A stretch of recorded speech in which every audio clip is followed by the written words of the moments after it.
This episode of The Matt Ferret Show is brought to you by the Brickhouse Agency.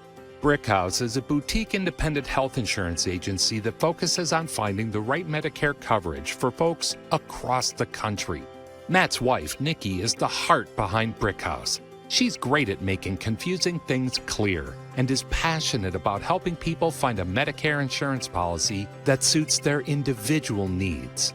To schedule a free one-on-one appointment with Nikki or a member of her team, head on over to brickhouseagency.com or simply call 844-844-6565 and someone will help you schedule a phone call or a Zoom meeting. The consultation is free because the insurance companies pay Brickhouse, not you. There's never any pressure or obligation to enroll. Your clearer, simpler Medicare journey is just a call or click away. brickhouseagency.com. Not affiliated with or endorsed by the government or federal Medicare program. Contacting Brickhouse Agency, LLC will direct you to a licensed insurance agent.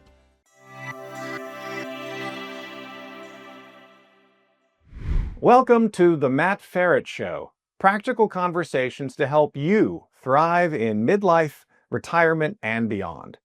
I'm Matt Ferret, author of books and courses on Medicare and Social Security, and a former healthcare executive with decades of insider experience. I use that experience to help people make clearer, smarter decisions about health, wealth, lifestyle, and caregiving. Each week, I sit down with experts, insiders, and fascinating people to explore what it really takes to thrive, finding purpose, building stronger relationships, and creating a sense of meaning and community in the second half of life. Together, we'll light the path towards your wealth, wisdom, and wellness. Welcome to the conversation. Kine, welcome to the show. Hi, thanks for having me. How you doing, Matt? I'm doing great. Thanks for asking me. I think you might be the first guest that started it that way. Oh, see, I care. You do. Thank you. I feel it. Thank you. They say they don't ask you how you're doing because they don't really care. But you do. I do. I've been Thank known you. to care. I am well. Thank you for asking. So tell everybody what you do, how long you've been doing it, and how you help people.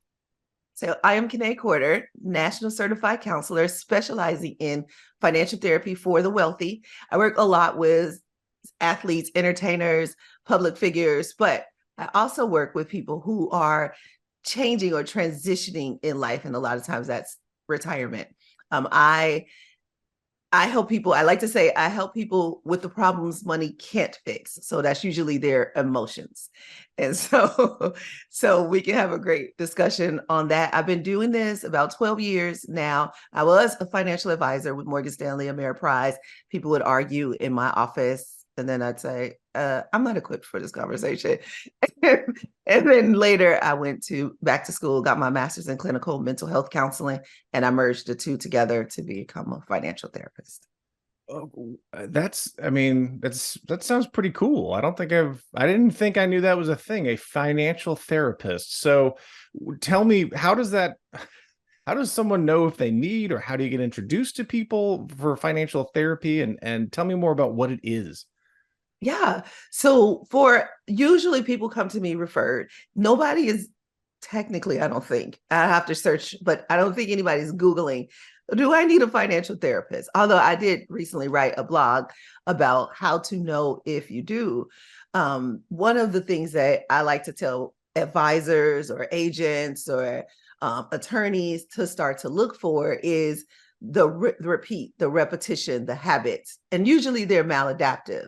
And they're the ones that cost the portfolio money. And it's like, if only I could stop doing this, then I could grow or preserve my money more. And they don't usually feel like they have control. So when I say that, that probably sounds like an addiction. It could be a substance. Not always the case, especially for like your clients. It may be a child that's codependent and they can't let them launch. It's like, get out of here. No, they got to take care of them. And it's like, that's eking away at your performance, because we thought you're going to be able to put more in by now, and you're not able to do that. So a lot of times it has to do with the emotions, but you're not going to, as an advisor or as the attorney, you may not see the emotions. However, we are going to talk about how they do make their advisors, their therapists. You may not see the emotions, but what you will see are the maladaptive habits. And you're like, I'm pretty sure I told you not to do that. And then you did it, right? Or you'll say, I thought we talked about this and you said, they're like, oh, this was your plan. Why are we doing this? This is what you said your plan. Yeah, I know. But then it's like, all righty, okay, I guess we're going this way then. And so when you start to see that, that's when you know, okay, we got to get a financial therapist in here. And that's really in general how you know, but there may be other. We were talking this week about a couple who the man was married for 20 years and he's remarried, and he has to turn on his Social Security for his ex-wife, but then they're going to pause it and keep going.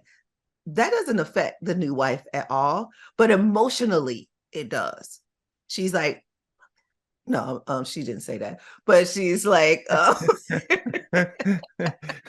didn't want you to have to beat. I think it cut out when you said that. So yeah, we know, yeah, but we know what you meant.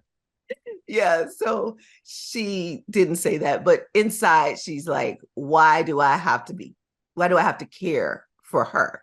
Which it doesn't affect her at all. Like, you can explain this way better than I can, but emotionally it affects her. And then he's in the middle and he's like, yeah, I kind of did promise her, for better or worse, and I take care of her and all of that stuff. And she did raise our kids, and I made a promise and can't go back on it. That's where he stands. And he's pretty matter of fact. He's like, look, we just got to do it, Yeah. And she's like, but why? So those are situations, the gamut. But that's just to give you a little bit of an example.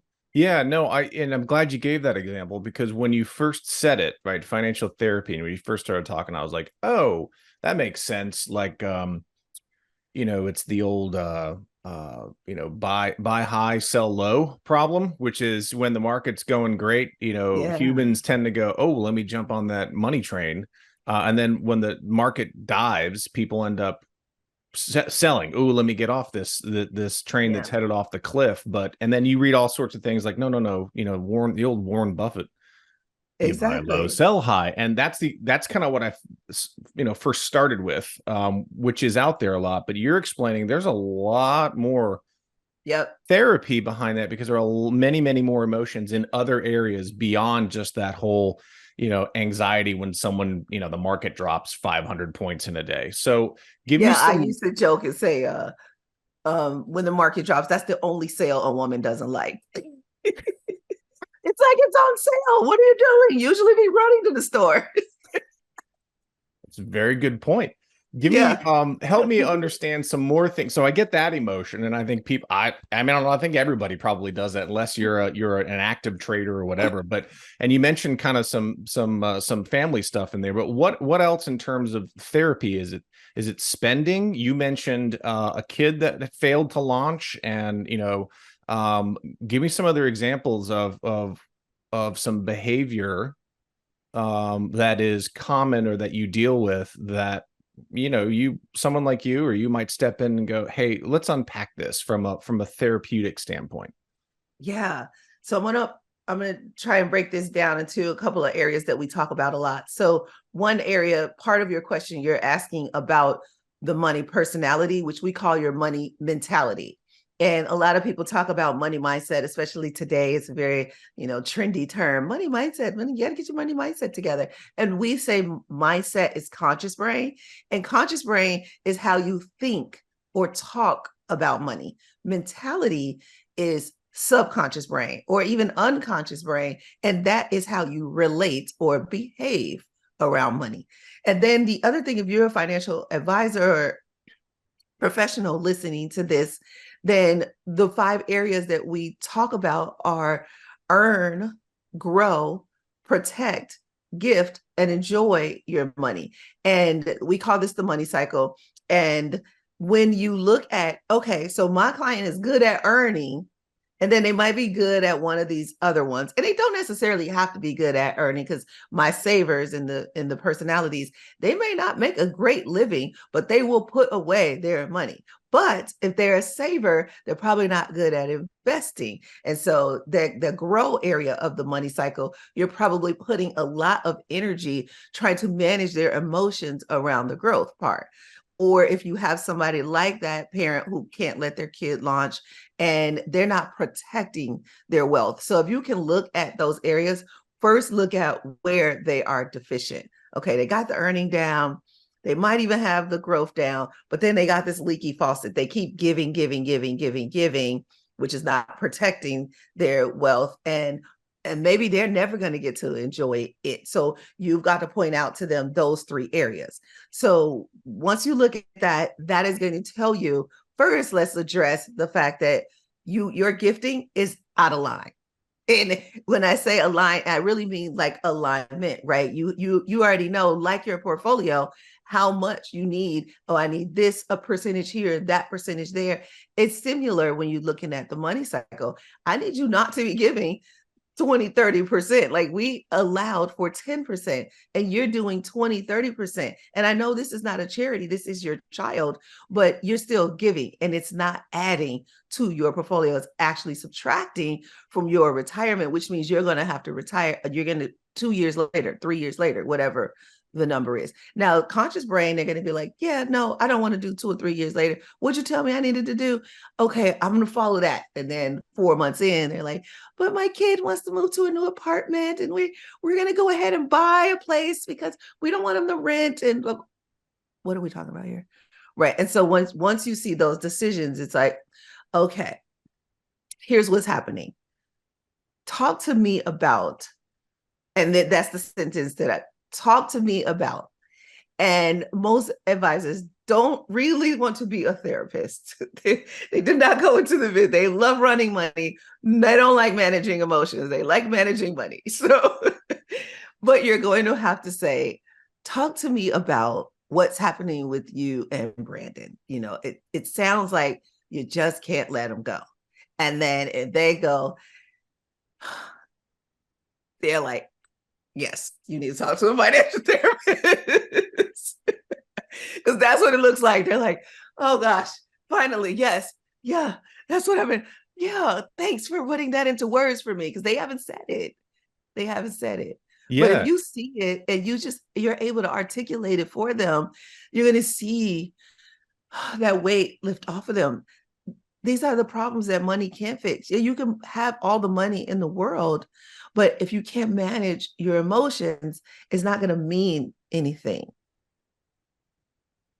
I have a son, and recently I took him on his first kind of guys trip. It was a fishing trip, and one of my friends came on the trip, and my son was having a conversation with my friend, and he was like, I don't know how it came up. My son was like, no, I love thrifting. I love going to reuse it shops and being, I'll say the word cheap, just inexpensive. Like I like going to get a t-shirt for $4. I don't like shopping out there. And my buddy says, oh, your dad's rubbing off on you, Mr. Frugal himself. And my son goes, no, it's not. It's all me. And he just, my friend just laughed. He's like, ha, ha, ha, you think it's just you. And the point I'm making or question I'm asking is, how much of this is how you were raised and the environment within which you were raised? I'm going to guess it's there. Yep. And that takes it back to the money mentality types, is what we call them. So your personality, a lot of it is like a combination of society, your parents, your culture, because depending on your culture, it's going to be different. And that's why I say subconscious and unconscious. There's sometimes these cultural norms that you can't even imagine. I was listening to a podcast, and one of the guests on there, he's a multimillionaire, but he cannot take on debt because he's Pakistani, and it is just taboo. You just don't do it. Even if he says, I know I could get it cheap. I could do it. I could leverage. It's probably costing me thousands of dollars. I can't buy another business because I won't leverage it. I got to wait till I have the cash. I know. It's just the way we do it. Right. He feels like he has absolutely no choice. He said, it's just the way it is. I can't take on debt. I'm Pakistani. Right. Like those two just go together. Don't try to talk me out of it. I'm going to continue to be Pakistani. And so that unconscious, it's just an unconscious tie to that. Right. And then there's the layer of his parents, because maybe if he would have seen his parents go against that, then he may have gone against that. But because they stuck to it as well, it was really ingrained in him on two levels. And then if society says now debt is bad as well, oh, I've seen too many people go to the poorhouse or go bankrupt trying to take on debt. I'm not doing it. I don't want that to happen to me. So those are the three layers usually that you're dealing with. And those are your conscious brain, your subconscious brain, and your unconscious brain that are working. You know how they say we work with 10% of our brains, or we use 10% of our brains. Yeah. And I know lately neuroscientists have been divulging that myth. And when they talk about that 10%, that's conscious brain that they're actually talking about. And so really, and in the neuroscience area, we are at about 5%. Conscious brain is about 5%. So 95% of what your clients are doing is just autopilot, is subconscious thinking. It's what their parents told them to do or not do. Because just like your son took on some of your traits, he could have shunned those. He could have said, I'm not going to be like my dad. I'm not going to, in fact, I'm going to be so like my dad, not like my dad. I'm going to splurge. I'm going to be opulent even, right? And so that sometimes is what happens in a money mentality type, where you will be exactly the opposite of what your parents were, because it just felt too constraining, or it felt unsafe for you. So let me say this before we go on to whatever next conversation we're going to go. It all has to do with safety. It has to do with safety. And just so you know, safety is love. So you want to stay alive and you want to be loved. Those are the only two reasons humans do anything. The brain goes towards familiar and away from unfamiliar. A familiar is safe. Unfamiliar is unsafe. And it doesn't realize, it says, okay, I'm keeping you safe, but it doesn't realize it's keeping you stuck wherever you are and you can't go to that next level. And the brain is like, my job is not to go to the next level. My job is to keep you alive. I don't know what you want from me. That's what the brain says. It's like, oh, but it's doing a great job. It's doing an awesome job keeping you alive. But alive does not mean thrive. So those are, we have opposing goals. The brain's goal is to stay alive, where your heart, or you want to have some pleasure, you want to make an impact, you want to be significant, whatever the things are.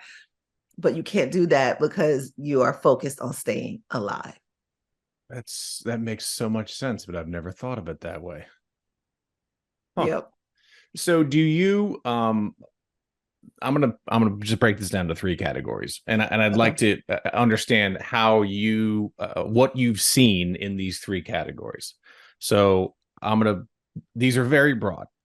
Okay. So let's just say, and I don't want to use the word class, like low class, middle class, high class, but let's say not a lot of money growing up.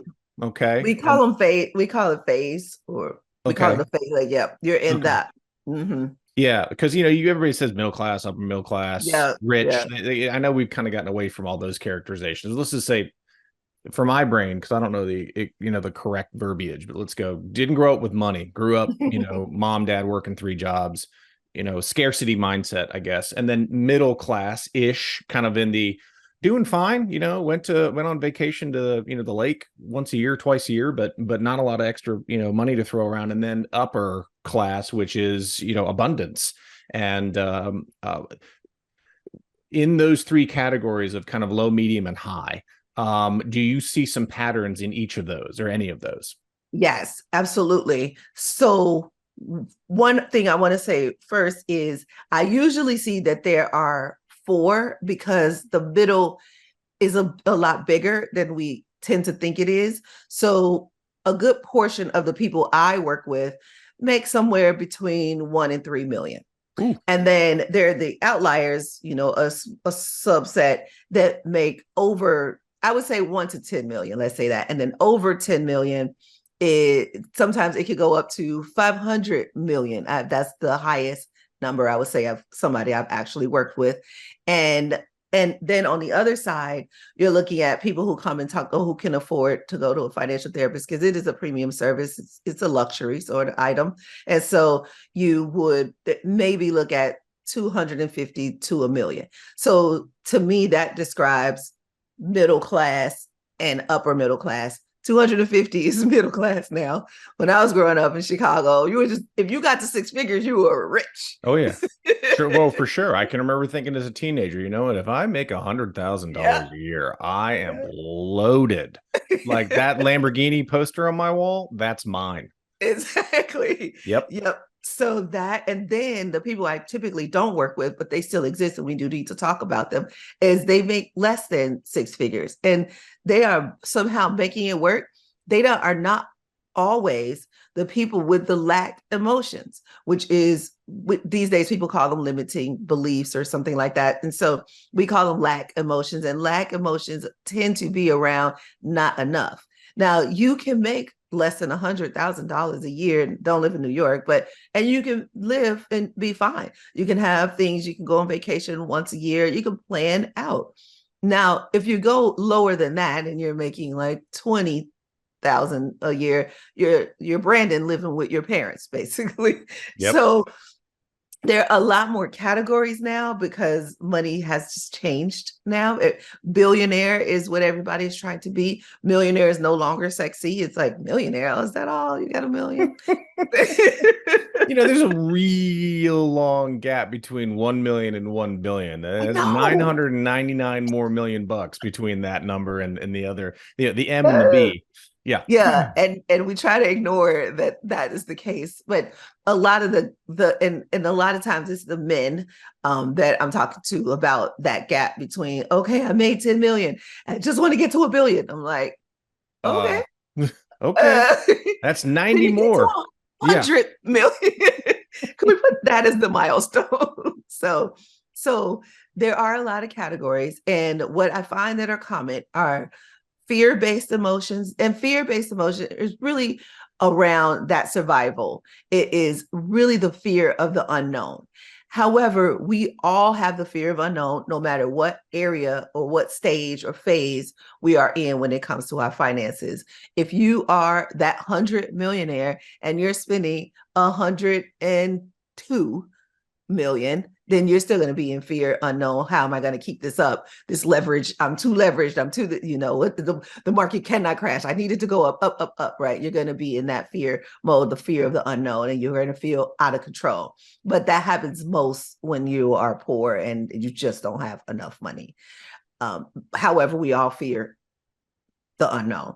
Some of the other emotions that you'll see in the fear-based emotions are like the fear of being taken advantage of. That's a big one for my wealthy clients. And many of them self-sabotage because they don't want to be taken advantage of. So they get in their own way, or they tend to attract takers because they're just so fearful that they're like, somehow they attract the takers into their life. So I think that, sorry to interrupt you on that one, because I know you had more points to talk about, but yeah, that's a scary thing, I would think. If I had a lot of money and a lot of people knew about it, how do I know who's my friend now? And not just friends because they, want me to invest in their business, or they're hanging on to me because I got that Lamborghini on the wall. Yeah, that's a real thing. How do people how do people make that transition? Like if you're doing well, you say like, I got a bunch of rental properties. It doesn't even have to be, 10 million bucks. I mean, if you're doing well, what are some of the emotions around that when you came from not doing well and all of a sudden you do? So there's some survivor's remorse is one of the things that come up where when you do well, and then people watch that happen, you feel, especially in the African-American community, you got to keep it real, right? That's why a lot of the basketball players keep their friends that they had when they were living in the ghetto. And they're like, no, I got to keep my friends. you can grow, you can grow up. And if they're not growing, then they do need to get left behind. It's not your fault that you grew. And when I say grew, you might grow personally, but also professionally. And so, but people, because of the love part of that, right? It's survival and love. Those are the two reasons why the brain is moving forward. So the love part of that, they can't leave their friends behind. They want to bring them with them, even if it's a detriment to their livelihood. And that's because they are familiar. So there's one side of that where people are like, I got to figure out how to bring all these people with me, to not be shunned because I have money, not be only liked because I have money. So, but in doing that, they tend to use their money to get the love, to keep people around. And so they do the opposite. Like, I don't want to be loved just because I have money, but this is the only way I know how to keep them around. So then I do it. And now at the end, I toggle through a lot of the emotions, because they're going to toggle through lack based, they're going to toggle through lust based, and they're going to get to lonely based emotions. And they are going to look up and they're going to be like, I have no idea who's really here. Does this woman really love me? Do these friends really care about me? Wait, he did kind of look at my wife a little strange, and maybe he's trying to be me. Oh, okay, I see what's happening here. Like, so those are some of the things that go through when it's lonely based emotion. You start to question a lot of the things that are happening around you. Sometimes I call this a midlife crisis. And in that midlife crisis, you realize most of these people do not care about me. They are not asking me how I'm doing today. I'm just saying. Most of these people do not care about me, and nor do they not care about, aside from them not caring about me, they are actually preying on me. So that's two different things. So some people are just around because it's fun, because it looks good. Oh, if I can associate with Matt, I look good. And then there's the second layer of, I'm going to take what Matt has, right? And that feels extremely lonely. Yeah, I'm sitting there imagining that in my life, and it feels scary. I mean, I don't want that. It's almost like I think everybody listening's maybe old enough, but if not, that's more money, more problems. Yes. Okay. I'm glad you said that. So more money, more problems is a sentence that you hear very often. However, Biggie I like to Smalls. I say, mean, let's right. Yeah. right. Yeah. Exactly. It was like, oh, yeah, Biggie, thanks for pointing that out. But we could also look at it as more money, different problems, because Okay. a lot of those old problems that you used to have before when you didn't have money, those are gone. So you don't have more, because those are not there anymore. You can pay for those, you can get those out the way. You just have different ones, and they're heavier. So that feels like more problems. So I like to say more problems, more money, different problems, or more money, heavier problems. And the heaviness, again, is that's when you know you need a financial therapist, when the problems are too heavy for you to lift alone. That makes a lot of sense. I want to talk about two things in that same vein. One is instant, and the next is gradual. So, in the instant question, you, me, a lot of people have read these news stories. You know, this couple won the lottery, and 7 years later, they were bankrupt, right? This massive influx of cash that is life changing. But in even a smaller way, if you have an inheritance that's a lump sum you didn't expect, or you did, life-changing one-time event. Talk to me about the emotions and when financial therapy needs or should come in around there. Yep. This is so complex, but we look at it very simply. It's like, oh, they had money and now they don't, but there's a lot that happened in between. And so, one, we're looking at this will go back to mindset. This is when mindset really is true. How do they think about money? And they could conscious brain think, money is here for me to have fun. That is money's job in my life. And if that is the case, if they're only thinking about the enjoy part when they do receive a lump sum, that is where they're going to put it. If they do, in their mindset, the way they think about money is, oh, money needs to go into all of these different areas or buckets or whatever you call them.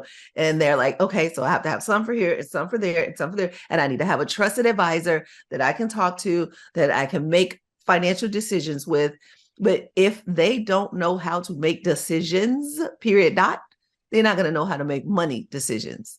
So some of it goes back to that. Are you a good decision maker? Who taught you to make decisions? What is your decision making process? Oh, you don't have one. Well, no wonder you have no more money, because you didn't have a decision making process. And when you get money, it doesn't come with oh, here's a decision making process to go with your lottery ticket. No, they didn't get that manual. So nothing changed in their life except for their economic status. So now the economic status changed, but they didn't change their beliefs, their subconscious beliefs. They did not change even their conscious thinking. So the money's going to go away just as fast as it came, because nothing else changed. So when they get that lump sum of money, then they have to then say, okay, stop. I can't keep doing things the same way I've done before, or I can't go the opposite. And because that's what happens sometimes too. Well, I've been holding on, eking away, and now I got money. It's time for me to live. So sometimes people go exactly the opposite of what they've been doing all this time. And that pause doesn't usually happen. It is automatic. You go here right into subconscious brain, and then you start taking action, and you don't pause sometimes until it's almost gone. You look up and there's a lot less zeros in that bank account than it was when the lump sum came. But also another emotion that I see a lot, because I really like working with new money. They have a unique set of problems than old money does. But I really like working with new money. And one of the new money challenges is inheritance. And there's a lot of emotions there. Like maybe you inherited this from your mother or your father, and you're not sure if you should do what you want to do with this money or what you think they would have wanted you to do. And this can, and parents, as you're listening to this, if you're thinking, why am I doing this? Right? You have an idea in your mind of what your children should do with the inheritance, the legacy that you're going to leave them. But they also have an idea, and there has to be room in that idea for them to live it their way. You can, have an instrument in place and the estate plan that slows down. So, and you also can think about getting them some financial therapy before they get their inheritance, or along now, right? But so that they're already prepared when that money comes to them. So some of your values do get instilled, because your values are going to be void of, the money is not going to have the values attached to it. And I know you tried to raise them to have your same values, but it may not have happened that way, because they are their own people. And so when you look at the actual numbers, right, the dollars, they are going to have a certain amount of emotions, whether it is grief, whether it is doubt, it might be desperation. One of my most memorable clients, he inherited money from his father. He did not want the business. He inherited the business and the money, and they weren't separate. He had to run the business if he wanted the money. And so he felt manipulated, because he knew his father knew he didn't want to run that business.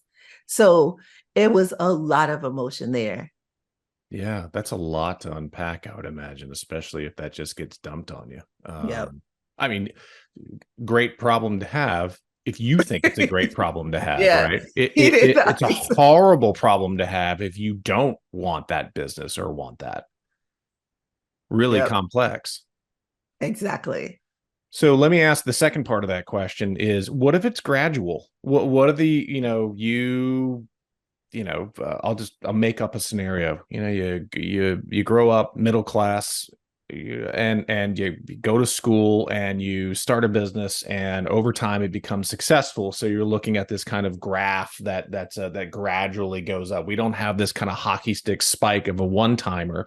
What are some of the common emotions and money emotions behind that type of gradual? You find yourself in your 40s, 50s, 60s, and it is time to transition away from that business, or it is time to retire from that executive position that you've worked so hard for. You've climbed that ladder and your wealth has gone boop, boop, boop, boop, boop, gradually. What are some of the different emotions around that scenario?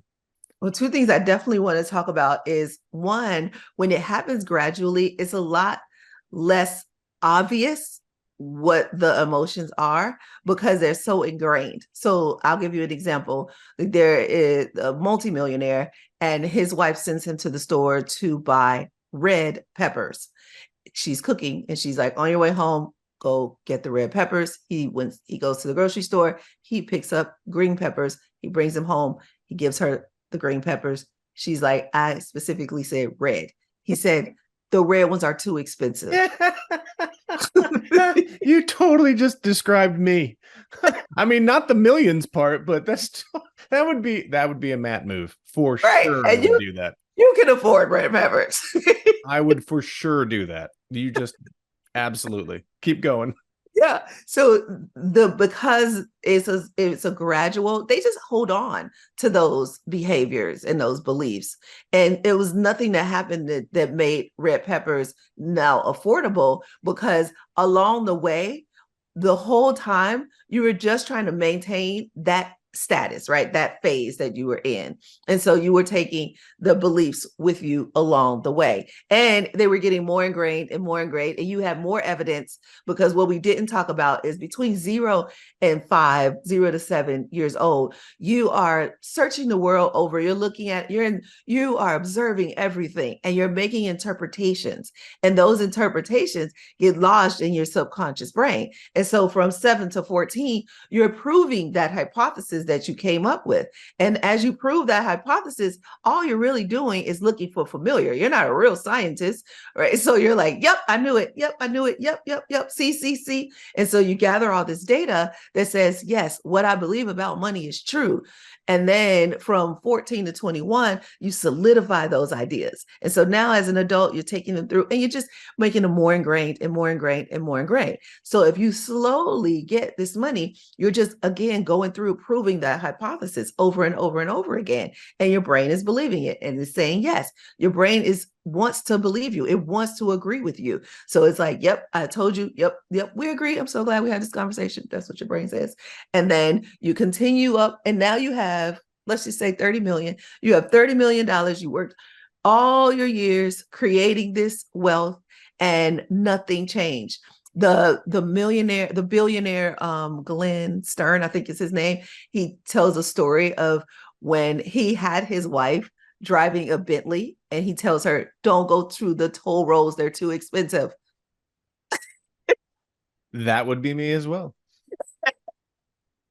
You can say it's just 10 minutes more to go the other way.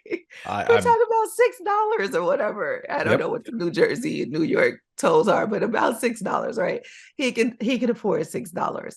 And so those emotions are still there and they get taken with you to the top, so to speak.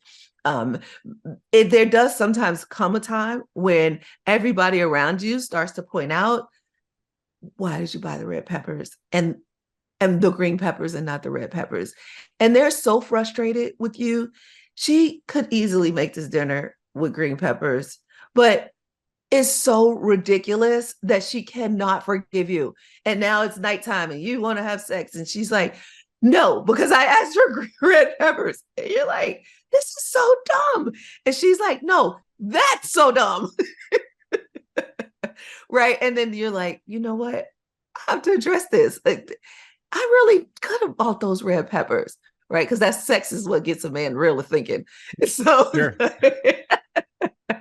And so this happens so often. And one thing that we didn't address, and I think you talk about on the show, is I've talked a lot about heterosexual, he, she, and I've also talked heavily about the man being the breadwinner. But the two things we haven't talked about are same-sex couples, and we haven't talked about if the woman is the breadwinner. And I know I just, ask myself a question. But I didn't even let you ask me a question. No, it's good. Go for it. That's a good one. I think it's important that we talk about these two areas because they come with a certain set of emotions. And there's one more layer adopted children. I'm an adopted parent. I attracted when I first started my practice. That's who I worked with a lot, because there's a lot of money that goes into adoption and a lot of emotion that goes around. If you think about it, buying a baby, right? There's a lot of emotion around that, and then there's there's just so many decisions, and so those three areas get ignored, and they shouldn't have emotions with it because it's just a transaction. But there's a separate set of emotions for same-sex couples that heterosexual couples don't have to deal with. And there is a certain set of emotions when the woman is the primary breadwinner, that the other way. And most of that is society, because society is like, what are you doing? Okay, well, we say, and you're like, I'm sorry, society, what are you doing in my house? Like, get out. Like, I make decisions for my house. Go now. But you can't, because it's ingrained in you. We already talked about this, right? Yeah. It's ingrained in you. So society is a part of the decision making. And sometimes when we talk about same-sex couples or the woman making, sometimes they have two different ideas of how much society programming should be in their household. Well, we can't do that, because people will say, and the people, and what they, right? It's like, I don't know they, actually. I've never met them, and I don't want to. So no, they're not making decisions for my household, but that can come into play a lot too. And a lot of emotions there that don't get talked about. Yeah, Because what are some of those? Because I've heard well, I mean, I've got friends who it starts off again, heterosexual couple, married, man works, woman quits, raises the kids to a certain age, woman goes back and pretty quickly eclipses the man's income. I mean, I don't think I'd have a problem with that. Let's go for it. But I would imagine some men do. yeah. And how does that affect the dynamic of the relationship that you've seen in your practice? Does it, Well, or do people really, yeah. the identity of the male provider? Does that get threatened? Does that cause issues? I would imagine it would. Absolutely, it can, and especially if the conversations are not happening along the way. So the money conversation probably happened early, if it happened at all. Sometimes couples don't. They can be 2 and 3 years into a marriage and still not have a conversation around money. They're having money fights, but they're not having money conversations, two different things. And so if that conversation never had happened, or if it happened so long ago that and so much has changed, especially their idea of prosperity. So that goes back to your money personality. If your idea of prosperity is around earning a certain amount, and then your wife then becomes the primary owner, a breadwinner, then you're like, holy crap, I'm no longer successful. She is. And now, and that feeling of inadequacy is going to come out in the marriage. And it's not conscious. You're not consciously angry at her, but it comes out in small, microaggressions. Well, you got to go do that thing, your little job. My job isn't little. Oh, did I say little? I did. I meant your big job. Yeah, you're a big boss now, right? And either way, right? It's like, because you're a big boss now. You got to do that thing, and you have that little company of yours you run, lady. It's like, my company's pretty big. I employ so and so amount of people. It's like, so those little microaggressions come out, and that affects the marriage. However, if you can have the conversations along the way, if you can say in that same sex couple, how much are we focused on, trying to be, you're the wife or I'm the wife, who's the wife, like focusing on that, and who stays home, and we don't fit into society. If we can just say we don't fit into society, so we are going to stand out. How okay are we with standing out? And what is it that we want to do in our household that makes us a family? We don't have to be called husband or wife at all if we don't want to. And if we're out and people say, "Oh, is there a wife?" and you're like, "I have a husband." Wait, but you're a husband. Yes, we don't have to talk about it. Just go finish your sentence. You're probably curious. We can talk about it later. Just keep talking, right? You have the ability, the right to say, "I don't have a wife, I have a husband." And it is not a thing. We are not about to make our relationship right now about me being a same-sex couple. We were talking about something completely different. And now that you know that about me, now all of a sudden that's where we want the conversation to go. No, let's continue to talk about the White Sox or whatever it was we were talking about. Yep. And so you are able to do that, but you have to be completely confident in the decision you made to do that. And that comes from you saying no to society, but that's the work of financial therapy, because you can't say no to society because you're trying to stay alive and be loved. I would imagine, going back to, you were going through the very early development pieces, right? And then you're thinking forward at a certain age, you're like, I'm going to go try to do this. Or maybe there's a number like I had at one point, or maybe there's just a status, or maybe you don't even worry about it because you don't come from that. But is there a thing where, let's say, you reach the level of your parents or the way you were raised, and it feels like if you reach that, you kind of have a blueprint already because that's how you were raised. When you exceed that, is that where the disconnect, or the it's kind of the unknown, right? You reach the horizon and there's more on there, and then how do you handle that? Does that happen a lot, or not as much as I think? Like, No, do you that kind of get it? Like, if you're like, my dad, my mom, my family, I was raised in this way with this type of house, this type of whatever, but now I'm beyond it. Is that when to go talk about this, or is it, it before? can be. Okay. That could be a very triggering event. So that's it goes back to the triggering events I talked about. You're lying in the bed, you want to have sex, you didn't buy the red peppers, and this is a triggering event, right? So that could be a triggering event the moment you realize, oh shoot, I've passed my parents. And that can mean several different things. If you had a very dominant parent who didn't really want you to be successful, who wanted to continue to hold on to that idea that they were the parent and they were the successful one, and you pass them up, there can be some, more so negative emotions around that. And on the other side, there can be positive emotions like, wow, I did this. Like, I passed up my parents. This is what they wanted. This is why they sent me to, the fancy school or whatever. I did it. And okay, but can I keep it up? Yeah. Then there goes that, fear and the doubt and all of those things that come in.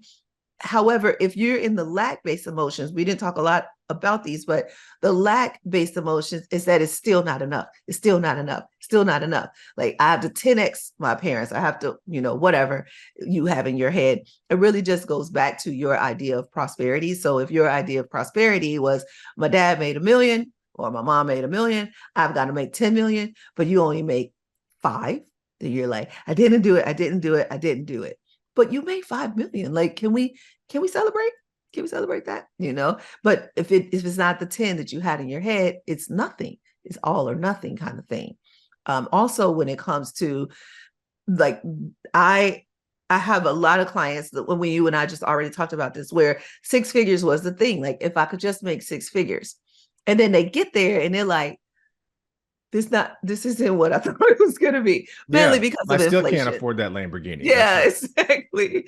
I mean, some of it can be about inflation, and some of it's just about childlike thoughts, right? You just didn't know what 100,000 was. And so they get to the 6 figures, even let's just say they at 200, 300,000, and they still feel broke. And they're like, wait, I said 6 figures. It's not 6 figures. So what is it? And now they're just confused.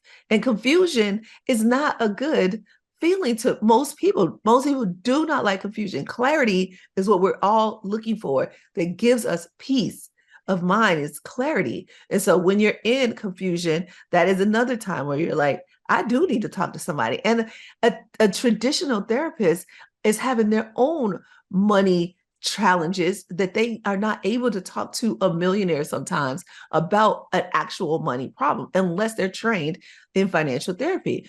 So now you want to go and you want to talk about this confusion, and the therapist is like, well, you just need to be happy with what you have. You make $300,000 a year. You pay me $75,000 to have this conversation. What are we talking about? It's like, yeah. So that therapist can't even go there with you because some of these problems are too heavy for or too complex for the therapist to unpack with you, and they are having some transference because they thought that they should be at six figures, but then they took on this job, the starving artist or the servant, and I took on this public service job and I can't make a lot of money. I just have to serve. I can't do this for money. I have to do this for the heart and love of it. And that's going on in the therapy room. And so that we really never get to the real challenge of, I thought six figures was more than it is, which is an easy conversation for me to have because of course you did. Because from 0 to 7, that's what your parents told you. You maybe heard your parents say, if we could just get to six figures, if dad could just get that promotion and get to six figures, right? That's what you heard. It was ingrained in you. So you said six figures, that's all I got to do. And we're okay. Because that's what parents said. We're okay.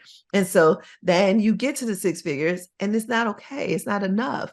Yeah, life has changed, first of all. And second of all, you also thought when you said six figures that you're going to get that Lamborghini. And then, all the people are just going to come out and praise you. And that didn't happen. And you're just normal.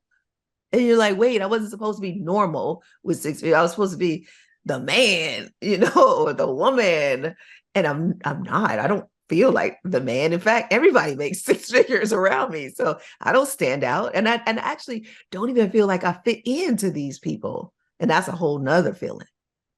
Oh yeah. I don't know if we've got time to talk about that, but that is a fascinating rabbit hole to run down. Is I don't even See, that's how I like relate to to end these things. people. Yeah. That's how I like to end things. Dun dun dun. Dun, dun, dun. All right, I got one more question here before the last one. All right, bring it on. Yeah, money emotions around scarcity. So I have read that, let's say you go from 0 to something. Let's call it $1 million. Let's call it 2 million. Let's call it $5 million. Like not, 5 Lamborghini level, but let's pretend you're at $5 million in your net worth, right? You either get a business or the 401k or whatever, right? You put it all together, and a spreadsheet or a program says you're worth 2.535 million. I've read, and I've actually have friends that kind of then close off, and they're like, "Ooh, I got to keep it." And the risk mentality that kind of got them there, I moved across the country to take this job. I bootstrapped my own business and I sold it, or it's doing so well. Do people that reach that, whatever that number, it seems like people can reach that number and then all of a sudden hunker down and they go, oh, I better not lose it. To me, that seems logical, number one, from a safety standpoint, but it also, number two, seems limiting. Do you find that to be true? And if so, how do you handle that? Yeah. So at that point, we have to then address the idea of prosperity again. So it probably has changed. At one point, it was to get that, like to get to the 2.5 million, right? And now that you have the 2.5 million, your idea of prosperity may have changed. It may be to stay here, make sure I preserve, because you were in growth mode at one time. And now you may have shifted into preservation mode. I just at least want to stay here. I definitely don't want to go down. And maybe I won't get to 5 million. I won't double this unless I do, something happens, but I'm okay with that. So we have to address what now. So what now is the new question. Now I got 2.5 million. It's most important to me to maintain this. Well, let's talk about the why behind that. And if we can get to the why, it sounds cliche, but if we can get to the why, if it's like, well, if I lose this, then everybody's going to laugh at me. And they're like, yep, we knew you couldn't keep it. Oh, I don't want to be like that lottery winner. Like they may have excuses or reasons like that. Then that isn't about your idea of prosperity. That is fear. And so we just need to unpack the why. And the why is because this is our plan. Our plan is to leave this amount to charity, this amount to our children. And this, we want to do this, and we want to be able to do this by this time. And I'm okay with shifting, because in my mind, I thought it would take me to, 58 to get here. And even though I got here at 52, I'm okay with shifting into a more conservative way of thinking now. I could push it to 58 and keep going, but I can't stomach that risk because I hit my goal. I'm like, the basketball player that plays just a little too long, like, oh, you should have retired in year 7, instead of going to year 10. They don't want to be that basketball player. They don't want to be that football player. They're like, I made it. I did it. I'm going to go ahead and shift into the preservation mode. And that is okay if it is thought out like that and the why is there and the plan is the reason, not the fear or the lack or the confusion, none of that. Awesome. Thank you. What questions about this topic, and I'm sure there are 100, but what questions did I not ask about this that I should have? I think so. We talked a little bit about more money, more problems. And there's this idea that you have to also have friends with money. Like once you get money, you have to have friends with money. And if you don't, then you may not grow anymore. You might be the top of the food chain and everybody's going to take from you because now you got to pay for everybody. And those friends, so I like to say you have friends with money problems, right? Friends with money problems. And so if you are listening and most of your friends have more money than you, that's a feeling that you're going to feel likely that you don't fit in maybe inadequate. You're going to be comparing yourself to them. But the same is true the other way. If you have more money than all of your friends, you're going to be comparing yourself the other way. Like, oh, well, they probably think I'm this or I'm not that. And you're going to be working really hard as you compare yourself to others. I use this comparing yourself to other happens on all levels. I just use this particular as an example. So somebody could be like, I compare myself to others and I'm not that. So, but this is important because of the extreme there. So if you see that you're a millionaire, but most of your friends just have jobs, then what you're going to have to force yourself to do is to build, I usually say 2 communities. You're going to have a community that is going to be the community you serve. Pass down some of this stuff, because if you don't, when you get to that legacy part, they're going to feel really lonely because you don't fit in. And you're going to wonder, is it lonely at the top? Yeah, it is if you don't take people with you. So this as your community of people you pour into, don't covet that information that you got. Don't covet those emotions, because those emotions got you to that number. And they may not have those same emotions that you have. And yeah, if you have 10 friends, only maybe 2 of them are going to be able to come with you. But you have to have that community that you pour into. But on the other side of that, wait, before I go there, but when you're pouring, I'm talking about from your saucer, not from your cup. So let your cup run over, and whatever is running over, that expertise, that knowledge, and I am talking about your expertise, your knowledge, you may invest some money in your friends, but not from your cup. You're going to do that. The same money you to take to Vegas and blow on at the casino. That's the money that you give your friends if you're going to invest in anything they do. So from your overflow. And when you do that, when you have a community that you can pour into, there is some significance. There is some, there doesn't have to be lonely at the top. But then on the other side, you're going to need a community that just pours into you. Like these people probably do have more than you.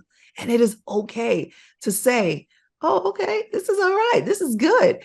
And if you're able to put yourself in those 2 situations where on one hand, maybe you are the most successful person in the room, but on the other hand, you're like the poorest person in the room, even though you have $10 million, right? There's something to be said about that, because you can learn or grow. And maybe you guys don't have everything in common, but you have enough in common that you can soak up whatever it is that they're pouring out and pick up some nuggets there. So I don't know why somebody needed to hear that. I don't know why that was the last thing that we end on, but I feel like it's important that you have that kind of community so it doesn't have to be lonely at the top. I think that was a wonderful analogy. So you're gonna have to have a community where you're maybe top and your cup runneth over, and you share what's in that saucer.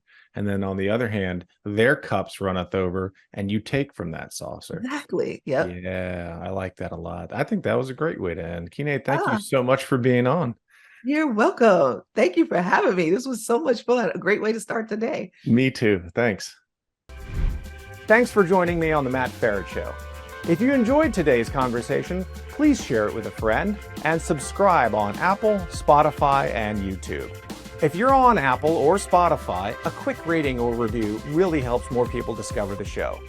For more resources, visit themattferretshow.com and sign up for the Matt Ferret newsletter. And if you or someone you care for needs Medicare guidance, book a no-obligation consultation at brickhouseagency.com. Helping people make smarter choices as they age is my passion. This show is here to light the path towards your wealth, wisdom, and wellness. Thanks for being a part of the conversation.